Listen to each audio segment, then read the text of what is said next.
আসসালামু আলাইকুম। Welcome to Seema's lifestyle. সকাল 7টা বাজে। আমার মাথাটা চাটার মতো ঘুরছে,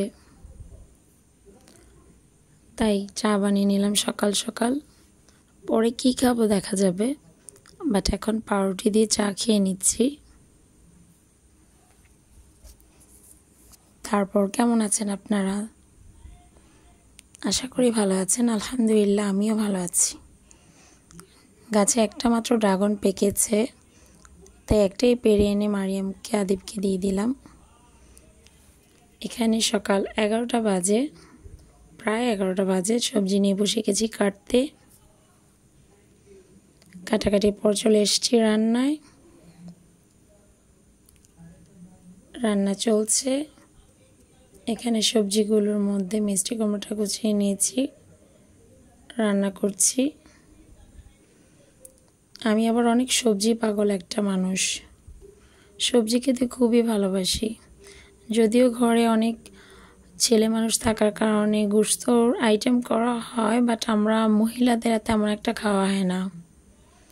আপনারা জানবেন না, আমার ব্লগ যারা রেগুলার দেখেন, আমাদের ঘরে আমাদের বাসায় সদস্য সংখ্যা মোটামুটি বেশি।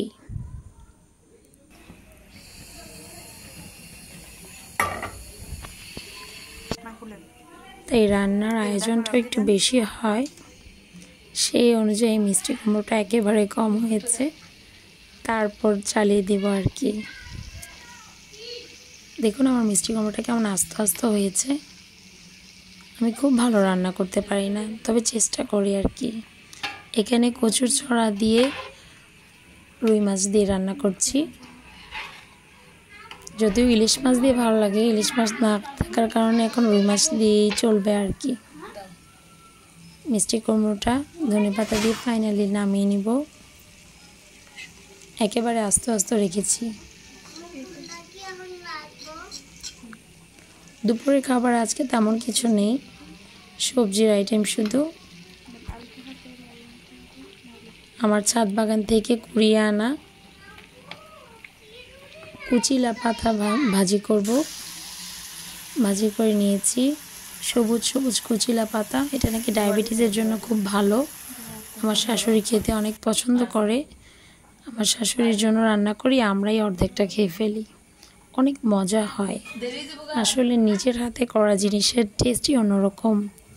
আপনারা চাইবেন, চেষ্টা করবেন আর কি। আমার রিকোয়েস্ট, বাগানে, ছাদে অথবা বাড়ির এক কোণে যতটুকু সবজি করে খাওয়া যায় ততটুকু করে খাওয়ার চেষ্টা করবেন। এতে খুবই নিজের মনটাও উৎফুল্ল থাকে, আবার হাতের জিনিস খাওয়ার তো মজাই আলাদা।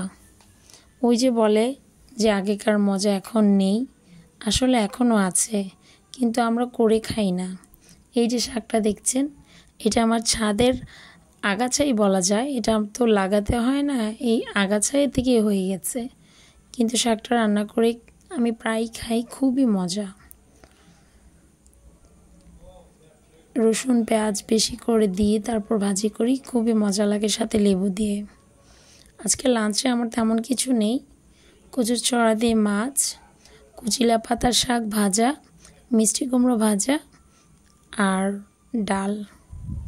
ডালে বিলম্ব টক দিয়েছি। জলপাইগুলো এখন কাঁচা। জলপাই দিয়ে কয়েকদিন ডাল রান্না করেছি, সিদ্ধ হয় না, প্রচুর সিদ্ধ করেও শক্ত শক্ত থাকে। কচিগুলি এরকমই হয়। আর কয়েকটা দিন পরেই, 1-2 সপ্তাহ পরেই জলপাইগুলি পুরোপুরি পরিপক্ক হয়ে যাবে, তখন ডালটাও খুবই মজা লাগবে। আমরা আমের ডাল আর জলপাইয়ের ডালটাই বেশি পছন্দ করি। এটা ছিল আমার দুপুরের লাঞ্চ। রাতে আর তেমন কিছু খেতে ভালো লাগছে না, প্রতিদিনই জোর করে ভ্যাবি খানা খাই, রুটি না হয় ভাত পরোটা।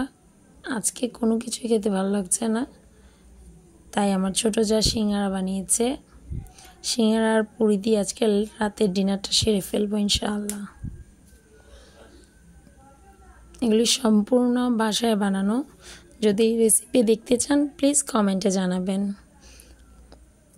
আপনারা ভালো মন্দ কমেন্টে জানালে আমার ভিডিও বানানোর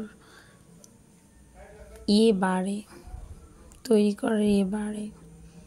thanks for watching my video. আসসালামু আলাইকুম।